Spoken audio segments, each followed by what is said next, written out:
আকাশবাণী আগরতলা স্থানীয় সংবাদ পড়ছি চন্দনলেখা পাল।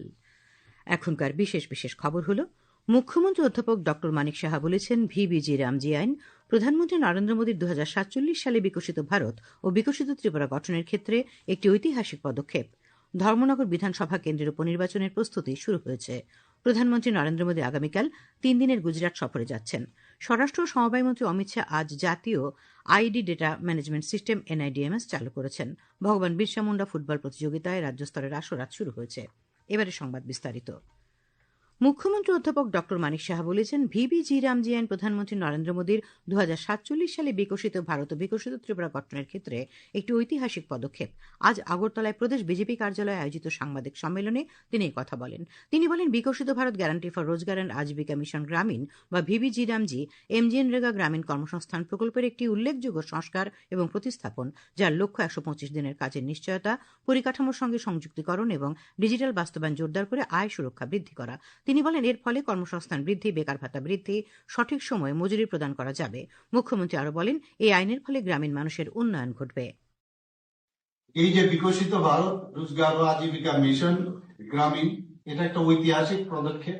আমাদের 75% গ্রামীণই থাকে। তো তাদের যদি আর্থসামাজিক উন্নয়ন না হয়, তাহলে শুধু শহর কেন্দ্রিক কিছু করলাম, তাতে লাভ কিছু হবে না।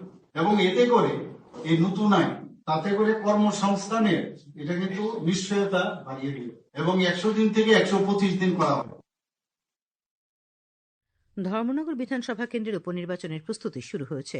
উত্তর ত্রিপুরা জেলা নির্বাচন আধিকারিক তথা জেলাশাসক চাঁদনী চন্দ্রনের পৌরোহিত্যে বিভিন্ন রাজনৈতিক দলের প্রতিনিধিদের নিয়ে আজ এক সভা অনুষ্ঠিত হয়। সভায় বিজেপি, সিপিআইএম, জাতীয় কংগ্রেস, তৃণমূল কংগ্রেস রাজনৈতিক দলের প্রতিনিধিরা উপস্থিত ছিলেন।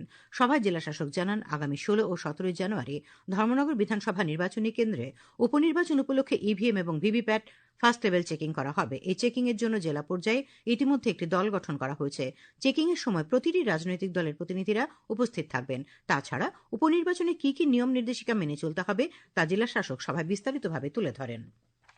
মুখ্যমন্ত্রী অধ্যাপক ড মানিক সাহা বলেছেন, শিক্ষক শিক্ষিকাদের গতানুগতিক শিক্ষাদানের ঊর্ধ্বে গিয়ে আধুনিক শিক্ষার সঙ্গে যুক্ত বিষয়গুলি বিদ্যালয়ের পাঠদানে গুরুত্ব দেওয়া প্রয়োজন। আজ আগরতলার বাপুজি বিদ্যামন্দির হাইস্কুলের নতুন ভবনের ভূমিপূজন এবং ভিত্তিপ্রস্তর স্থাপন করে একথা বলেন তিনি বলেন, বর্তমান আধুনিক শিক্ষা ব্যবস্থা ও কৃত্রিম বুদ্ধিমত্তার যুগে পড়াশোনার পদ্ধতি এবং বিষয়সমূহ পরিবর্তিত হচ্ছে। তাই শিক্ষক শিক্ষিকাদের অনুপ্রেরণামূলক পাঠদান শিক্ষার্থীদের মনে গভীর রেখাপাত করে, যা ভবিষ্যতে শিক্ষার্থীদের এগিয়ে যাওয়ার পথকে সুগম করে এবং সমাজে সুনাগরিক হিসেবে তাদের প্রতিষ্ঠিত করে। মুখ্যমন্ত্রী রাজ্যের শিক্ষা ব্যবস্থার উন্নয়নে গৃহীত নিপুণ ত্রিপুরা বিদ্যাসেতু মডিউল, মিশন মুকুল, নিপুণ কর্নার, বিদ্যাজ্যোতি বিদ্যালয়, মুখ্যমন্ত্রী মেধা পুরস্কার, সহর্ষ কর্মসূচি নিয়ে বিস্তারিত আলোচনা করেন। এছাড়াও মুখ্যমন্ত্রী রাজ্যে একটি হেলথ ইউনিভার্সিটি গড়ে তোলার পরিকল্পনার কথা জানান। অনুষ্ঠানে উপস্থিত ছিলেন আগরতলা পুর নিগমের মেয়র বিধায়ক দীপক মজুমদার, আগরতলা পুর নিগমের শহর দক্ষিণাঞ্চলের চেয়ারপারসন অভিজিৎ মল্লিক। মুখ্যমন্ত্রী অধ্যাপক ড মানিক সাহা আজ আগরতলার স্বামী বিবেকানন্দ ময়দানে 3 দিন ব্যাপী স্বদেশী মেলার উদ্বোধন করেছেন। তিনি বলেন, প্রধানমন্ত্রী নরেন্দ্র মোদীর আহ্বান ভোকাল ফর লোকাল এবং আত্মনির্ভর ভারত, এর জন্য প্রধানমন্ত্রী স্বদেশী পণ্যের ব্যবহারে গুরুত্ব দিয়েছেন। সেই লক্ষ্যকে সামনে রেখেই এই স্বদেশী মেলার আয়োজন করেছে আগরতলা পুর নিগম। বক্তব্য রাখেন সাংসদ রাজীব ভট্টাচার্য, আগরতলা পুর নিগমের মেয়র দীপক মজুমদার। মেলায় রকমারি স্বদেশী পণ্যের 40টি মণ্ডপ খোলা হয়েছে। ঊনকোটি জেলার কুমারঘাটের পিডব্লিউডি ময়দানে আজ থেকে 5 দিন ব্যাপী দ্বিতীয় পৌষ মেলা 2026 শুরু হয়েছে। আজ বিকেলে এক বর্ণময় অনুষ্ঠানের মধ্য দিয়ে এই মেলার উদ্বোধন করেন ঊনকোটি জেলা পরিষদের সভাধিপতি অমলেন্দু দাস। উপস্থিত ছিলেন বিধায়ক ভগবান চন্দ্র দাস, রাজ্য ওয়াকফ বোর্ডের চেয়ারম্যান মবস্বর আলী প্রমুখ। মেলা উপলক্ষে প্রতিদিনই সাংস্কৃতিক অনুষ্ঠান হবে।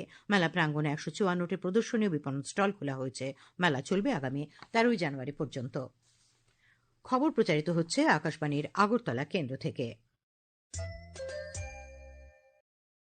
আকাশবাণীর সংবাদের আপডেট পেতে লগ ইন করুন www.newsonair.com এবং নিউজ অন এয়ার অ্যাপ এবং টুইটার ও ফেসবুক প্ল্যাটফর্মে এআইআর নিউজ আলার্টসে।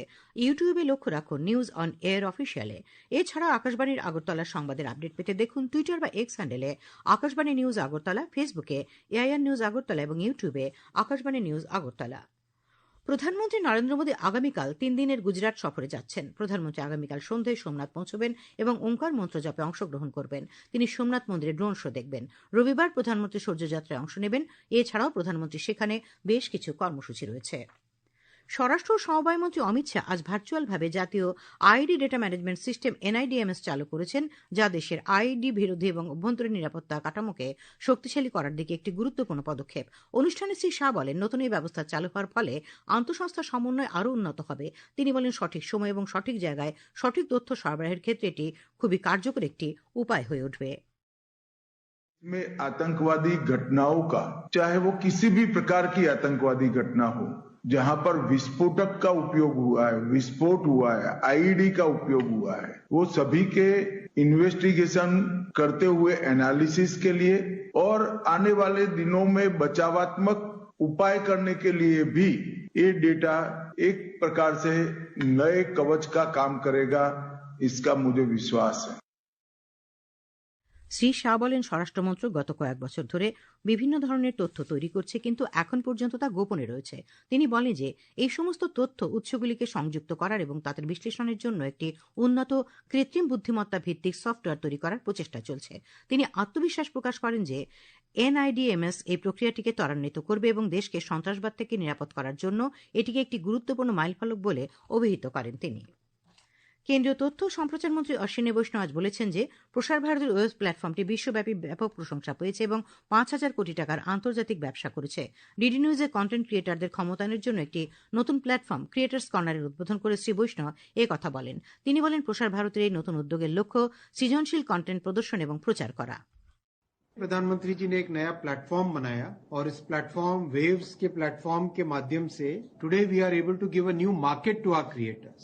5,000 करोड़ रुपीस का इंटरनेशनल बिजनेस कर पाना हमारे क्रिएटर्स के लिए that's a very significant achievement. और अब इसको और स्केल अप करेंगे because now the momentum is built and will be using the public platforms which are available with us for giving a new platform to our creators and creating a new dimension in the creators economy. Creators corner সোম থেকে শুক্রবার সন্ধ্যে 7টায় DD নিউজে সম্প্রচারিত হবে। বিদ্যুৎ চুরি বন্ধ করতে হুকলাইন বিরোধী অভিযানে সাফল্য পাচ্ছে রাজ্য বিদ্যুৎ নিগম। গত বছরের এপ্রিল থেকে ডিসেম্বর পর্যন্ত নিগমের ভিজিলেন্স টিম মোট 6,547টি হুকলাইন ছিন্ন করেছে। একই সময় 11,401টি মিটার পরীক্ষা করে 1,357টি মিটারে অনিয়ম ধরা পড়েছে।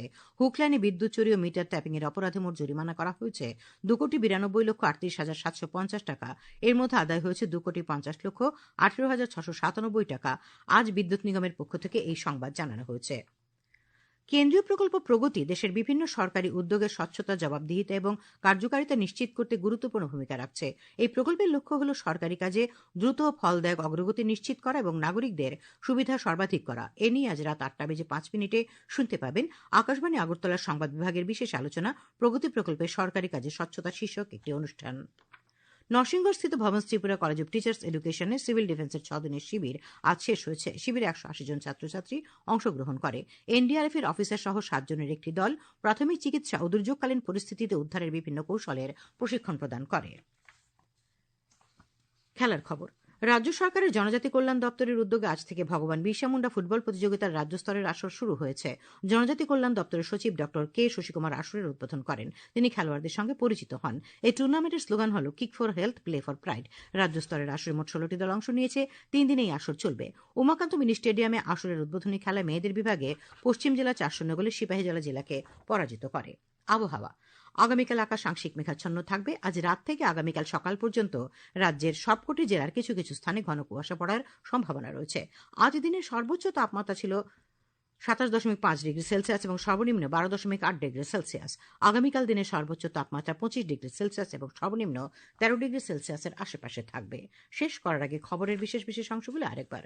মুখ্যমন্ত্রী অধ্যাপক ডক্টর মানিক সাহা বলেছেন, ভিবিজি রামজি আইন প্রধানমন্ত্রী নরেন্দ্র মোদীর 2047 সালের বিকশিত ভারত ও বিকশিত ত্রিপুরা গঠনের ক্ষেত্রে একটি ঐতিহাসিক পদক্ষেপ। ধর্মনগর বিধানসভা কেন্দ্রের উপনির্বাচনের প্রস্তুতি শুরু হয়েছে। প্রধানমন্ত্রী নরেন্দ্র মোদী আগামীকাল 3 দিনের গুজরাট সফরে যাচ্ছেন। স্বরাষ্ট্র ও সমবায়মন্ত্রী অমিত শাহ আজ জাতীয় আইডি ডেটা ম্যানেজমেন্ট সিস্টেম এনআইডিএমএস চালু করেছেন। ভগবান বিরসা মুন্ডা ফুটবল প্রতিযোগিতার রাজ্য স্তরের আসর আজ শুরু হয়েছে। স্থানীয় সংবাদ আজকের মতো এখানেই শেষ হল। পরবর্তী বাংলা স্থানীয় সংবাদ প্রচারিত হবে আগামীকাল সকাল 7:35